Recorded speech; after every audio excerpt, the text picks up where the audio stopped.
AI. Yeah. What you So mentioned. you have Professor. His name is Professor Mikio Kaku. Yes. He's a Japanese American professor, and his specialty in physics.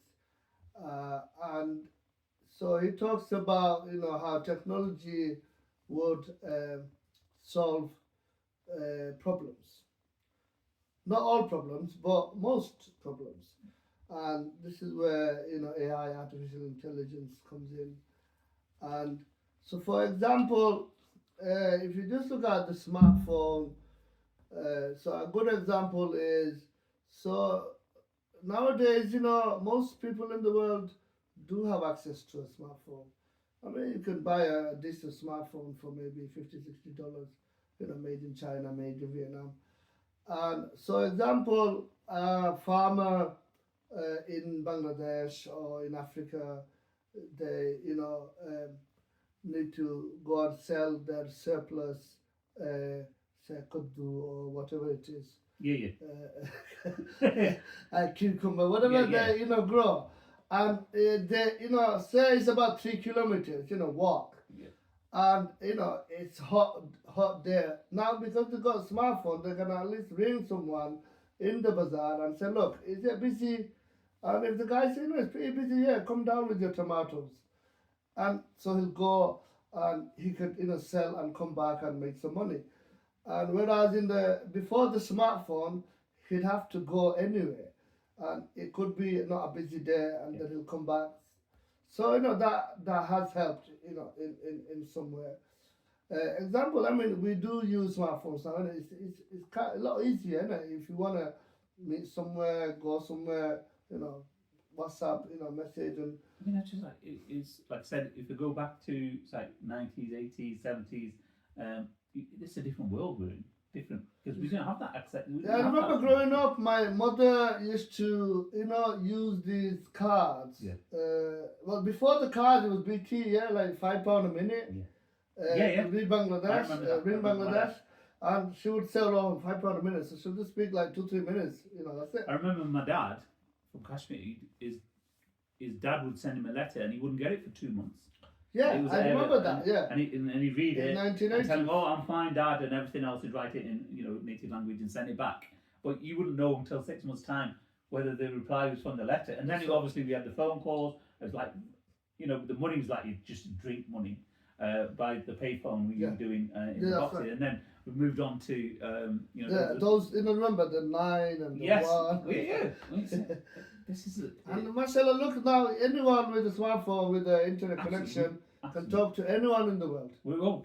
But how does that benefit? How we the world arguably is in a worse state than it ever was. Actually, not really. Why?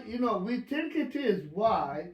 Worse than before because we can see it more. Fair comment. CNN and BBC and Yeah, which we never had access TikTok to. and all that. And Yeah.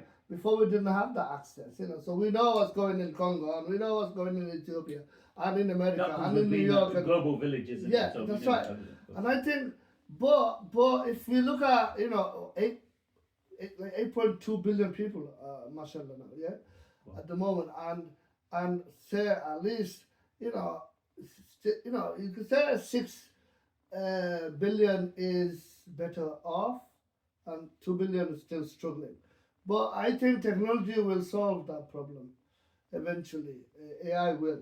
Now you're gonna say how? So we are entering into an era of what's known as um, quantum physics.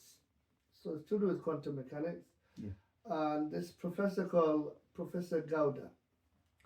He's an Egyptian person, and I believe he's Muslim, regardless. So he talks about AI intelligence. And it says, as AI increases its intelligence, I mean, just to scheme it out, we were saying all this discussion, we're not basing it any faith, any religion, any race. no, this is just this is just a global discussion for everybody that anybody can find it's benefit from. also what we're talking about is already on the internet. Yeah. I mean, in different ways and different versions. Yeah. So artificial intelligence at the moment, the IQ of artificial intelligence is like anything between 190 to 110. Yeah. If you have the access to ChatGPT O1 model, which is or O3, but that's like if you want to have access to that at the moment, it's $200 a month. But the saying is it's for people who's doing PhD. It's not for your average person. There's no need. You get me? It's like it's for a person who's doing PhD. Well, even ChatGPT, it's been it's about 3 years old now, since it was like November 22, 23, 24. Yeah, 2.5 years old. Yeah. So this is since it's been like public, and it's impacted so many people. But there's so many people who just disregard it even now. Yeah, because that's it's normal. I mean, most of it does 8 billion plus people. So it's a lot. But Is it large language model? It takes information and then it will give you answers. But even now, I think there's more than 400 people using ChatGPT. Yeah. By far, it's the most popular model out there. But how it works, because these are upgraded models, but the original, it was like, I think it was November 22 when it came about, and then ChatGPT, and then now it's like 2.5 years. But since that time, it just gets information. It improves on its, feedback question. So the more we use it, the more it improves. Yes. Yeah, that's right.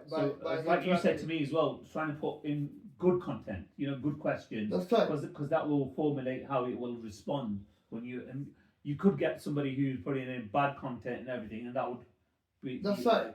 So that's Professor Gowda says that you wanna, talk nice. Yeah. So example, example with the AI, if 1 million people only talks about Hitler with the AI, the AI might think, all right,